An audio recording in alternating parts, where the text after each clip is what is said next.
Hey guys, what's up? How's everybody doing? Welcome back to another MLB DFS Slurve video here on YouTube, here at No Huddle Fantasy Sports. Today is Thursday, September 3rd, 2020. We're talking baseball-specific DFS for the main slate tonight. And to be honest with you, there's not a whole lot to talk about. This video is going to be pretty short. If you look here on FanDuel, we're only talking about a 4-game main slate. I do believe, though, if you're playing over on DraftKings, it becomes a 6-game slate, but it starts at 4:05.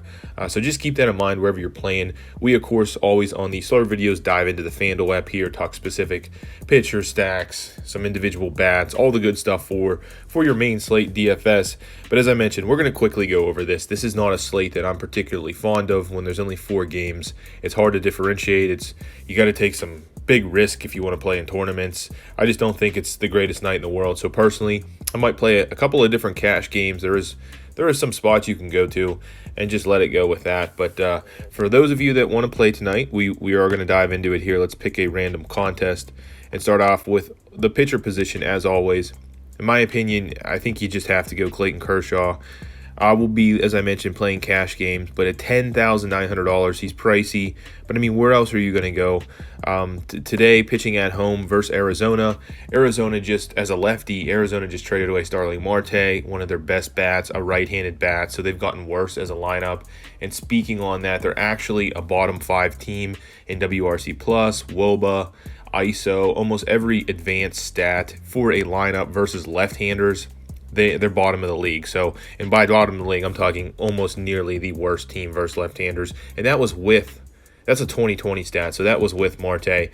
So I have nothing to worry about here in terms of Clayton Kershaw pitching at home against Arizona, a team kind of just fading away here towards the end of the season. I will say he's pitched really, really well. In the games he's been back this season, you can see here coming off 40 versus San Francisco, a 61, 11 strikeout game versus Seattle. So again, when he's facing especially weaker teams, he's certainly still getting it done. I will say, though, he's only gotten about, I think, anywhere from 85 to 90 pitches per game. So they're definitely being careful with him. But again, on a slate like this, where else are you going to go? You know, Mike Clevenger can be an A-style pitcher, but it's his first game in San Diego. So I'm not particularly interested in testing what that pitch count might be. It could only be 80 pitches, which is really going to limit you here. Beyond that, Walker, it's his first start for Toronto. If I want to pick any other pitcher, I would try to jump down in price here and go with Dylan Cease for the Chicago White Sox, pitching in Kansas City. Kansas City, you know, known as a pitcher's ballpark, so a safe ballpark for most pitchers, keeps the ball in the park. On the flip side is he has pitched well throughout this season. His game logs are not super impressive. He doesn't strike out a ton of guys, but he gets quality starts. He gets W's. I think tonight Chicago is a huge favorite, so that's got to be a road favorite, so that's going in his favor in terms of getting a W here. But beyond that, Kansas City versus a right-hander in general for 2020. Not a very good team. Again, another team that's towards the bottom of the league. I have them, I think, 25th with an 86 WRC+. They have a 300 WOBA. Their ISO is 164. So there's nothing really to be fearful of here. So, again, if I'm going anywhere else, maybe for a tournament, I would play Dylan Cease. But beyond that, as I mentioned, I don't want to spend too much time here and just state, hey, we're just going to play Clayton Kershaw. Now, in terms of stacks, I think you can go a couple of different ways here. We'll stick with pitchers and talk about who we would attack. Danny Duffy pitched well against Chicago in his last start, and that was in Chicago. And by well, I mean he didn't get destroyed by a team that typically terrorizes left-handed pitching. Most guys like Abreu, Tim Anderson, those guys didn't do too much. I think the only damage came from Grandal.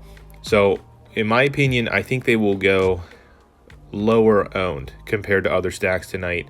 And by that, I simply mean they're not going to be 60%. You're still going to see a ton of ownership. Again, we're talking 4 games here, but I do want to go back here. I want to go back to the well here, take Chicago White Sox versus left-handers.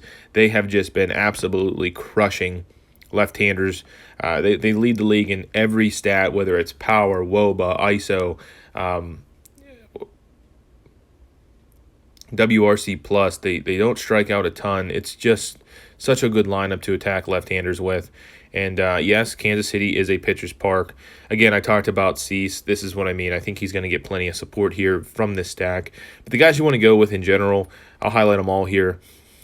Grandal is the guy that hit the home run versus them. So you could go there. He's probably going to be hitting 4. Moncada is back in the lineup, but you could start any combination of these guys. And that's what I think I'm going to essentially do, is just run a couple of different lineups and variously stack this team. What does stink is Abreu, Encarnacion, and Grandal cannot be played together because they all play that catcher first base slot. So keep that in mind. But I do really like the Chicago White Sox. I think at this point they are 3rd or 4th in terms of runs projections for tonight. Maybe that goes up, but I like where it's sitting at just because that might lower their ownership. The other team I want to talk about here, I think you can just attack essentially Boston right now with any team, but I do like the stack of Toronto tonight. Now they are facing Perez, the left-hander. He's okay, but he has not done anything impressive. And Toronto, for the most part, has been a very, very good team versus left-handed pitching.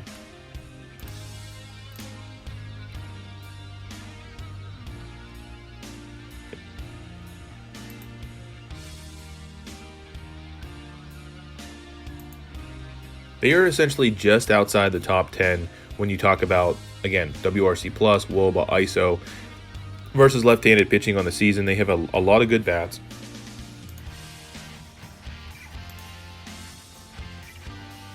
But specifically, some guys I do want to highlight here. So I already got you Guerrero Jr., Grichuk, Hernandez, all these guys, right-handers, in good spots. You could even go with Guerrero, another outfielder. The downside here is these guys are going to eat up all your outfielding spots, obviously. But I do really like the Toronto stack on the road here. Get you that road stack in Boston. And the reasoning, essentially, like I said, that they're good against left-handers. Perez has not been a good left-hander in general this season. You can see here he's coming off a -3 where he gave up 600 runs to Washington. He has a couple spots where he has been able to excel, but for the most part, nothing really here. He's pitched a lot against Tampa Bay. When he's faced decent offenses, in decent, I mean just above average, he has not been good. So that's something I want to take advantage of. And the last thing I'd say here, for Boston specifically, they are really stretched at pitching. They're running guys for 3 innings at a time, starting pitching. Their bullpen's getting used a lot. They have a good bullpen, or they came into the season with one. But when you're this stressed and you're just using your guys up left and right, there's not much you can do. And I think that's a spot you can definitely attack with an offense.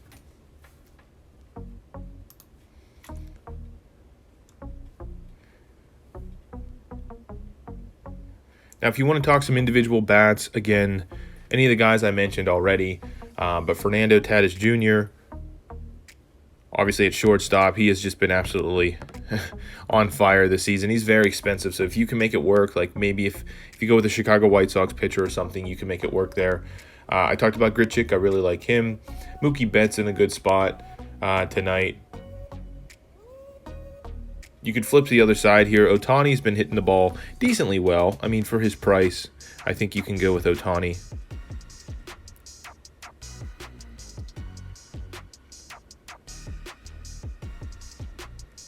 Rafael Devers, it's really the only left-handed threatening bat right now in the Boston lineup. I think he's in a good spot. Decent price at $3,500. And then for a couple of value bats here, I already mentioned Ohtani. I think he's a decent $3,000 value bet. But anybody under that, Jackie Bradley Jr., another lefty for Boston. He hit a home run, or he might have hit a couple home runs last night. Let's check that out really quickly. No, he hit a home run, so maybe he moves up in the lineup a little bit. But again, I'm talking value here at $2,300. Gets that left-on-right matchup. Good ballpark, as always, to hit as a lefty.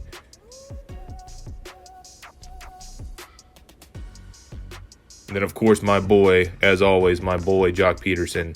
Hopefully he hits higher in the lineup, especially with Bellinger out, but lefty here, $2,700. So those are just some other bats I'm interested in. Again, guys, I'm sorry this video is much shorter, but again, it's a 4-game slate on FanDuel. I'm not trying to get crazy here. You can just lose money in slates like this, and that's not something we're trying to do. So I'm being honest with you guys. Hopefully this is helpful if you're interested in playing.